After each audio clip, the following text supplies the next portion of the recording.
What's up, internet? It's Steve with Simple But Complex coming back at you with another drawing video. And today this is for the poster for our Bite the Dust Kickstarter. And basically what you see me doing right now is what I like to call setting my scene. I don't spend as much time rough drafting anymore because I have the models. So now I can kind of get straight into like the thick of it, which is the line art, which is what you see me doing right now. And actually during this process I took a lot of breaks, but you're not going to see that because of the power of editing. But anyway, as you can tell, I'm getting my weapons, I'm getting everything set up, and I'm also trying to create like a nice motion effect to make it seem like the Dustwalker himself is moving or he's adjusting to this thing. I do kind of wish I had fixed this pose with the axe, but it does work for what I wanted to do. And originally the pose was supposed to be a little bit more dynamic, but I felt like a monster jumping at him would have been a little bit scarier.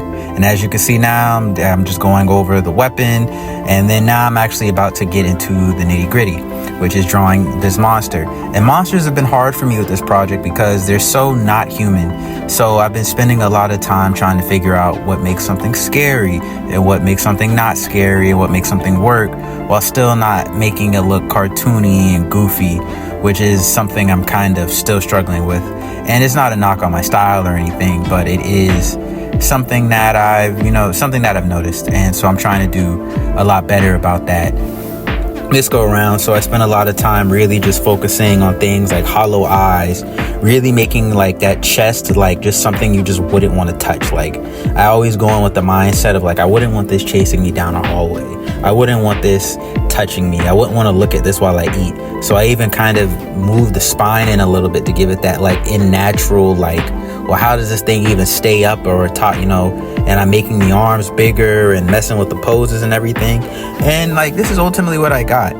And as I said, like basically I've been making this for Kickstarter. We're in the last 24 days of this campaign, and I'm really just throwing everything I can at the wall to make sure that this project comes out and that it gets backed and that, we get what we need from the project. But, so that's what I've been doing. And I've also just been focusing on, things I can do to build engagement. And my friends have been talking to me about a poster forever. So I finally decided that it was time to go and make a poster.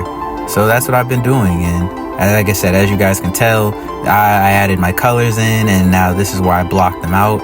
And like, I like using colors again, just because when I go to switch everything to monochrome, it does a really nice job of telling me where like the hard shadows and the hard blacks are. And that's really cool. And now, as you can see, I'm getting my backgrounds together. And these are images I usually get from Unsplash or Pixabay. And they're usually helpful because they're really royalty free.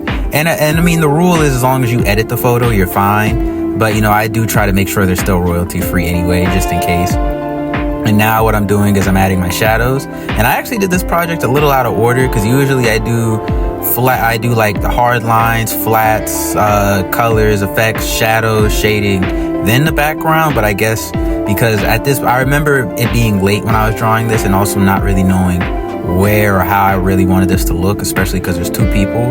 But like, I do love like the dynamic, like even without like the background, I do love like the dynamics of the pose.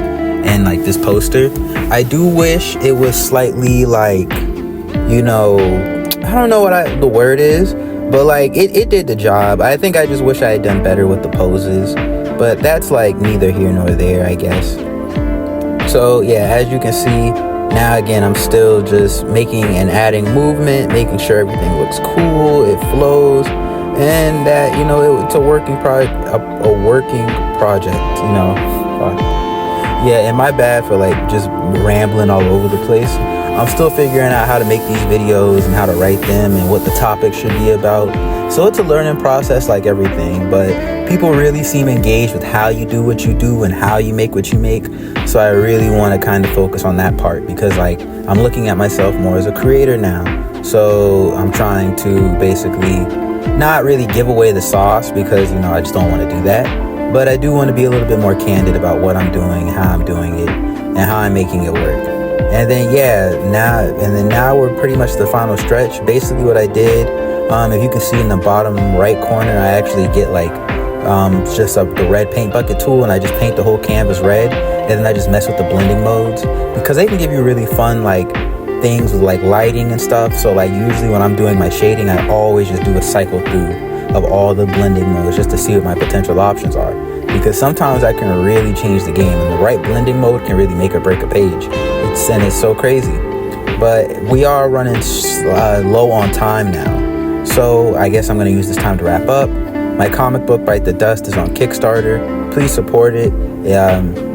We have a lot of cool rewards, and we have a lot of cool things coming. We're really excited for you to read this book. We've all been working super duper hard on it, but you know, this is also going to come together with you guys believing in us too. So thank you very much, and I hope you guys just enjoy the rest of this drawing, and there's going to be many more where that came from. So this is Steve signing out.